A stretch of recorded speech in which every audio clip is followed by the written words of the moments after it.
سیدنا انس رضی اللہ تعالیٰ عنہ سے مروی رسول اللہ صلی اللہ تعالیٰ علیہ وآلہ وسلم نے شراب کے بارے میں 10 شخصوں پر لعنت کی.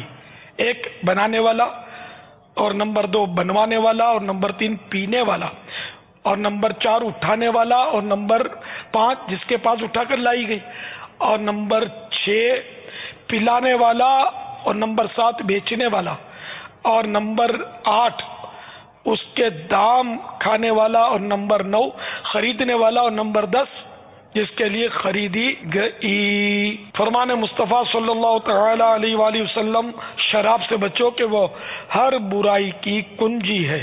شراب جو ام الخبائث ہے. فرمان مصطفیٰ صلی اللہ تعالی علیہ وآلہ وسلم میری امت میں کچھ لوگ شراب پیئیں گے اور اس کا نام بدل کر کچھ اور رکھیں گے، اور ان کے سروں پر باجے بجائے جائیں گے اور گانے والیاں گائیں گی.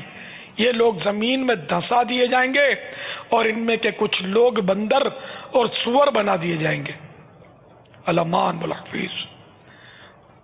تو شراب سے بچنا بہت ضروری ہے، مسلمانوں کو اس سے بچنا چاہیے. دیکھو یہ برائیوں کی ماں اسکرین پر دکھایا جا رہا ہے، یہ نگران شورا کا انقلابی بیان ہے جس کو تحریری شکل میں بھی شائع کیا گیا، اور اس کی VCD بھی مل سکتی ہے، یا اس پہ دعوت اسلامی کی ویب سائٹ پر بھی اس کو سنا جا سکتا ہے. بہت ہی مطلب ہے کہ انشاءاللہ اس کو آپ دل ہلا دینے والا پائیں گے اس بیان کو.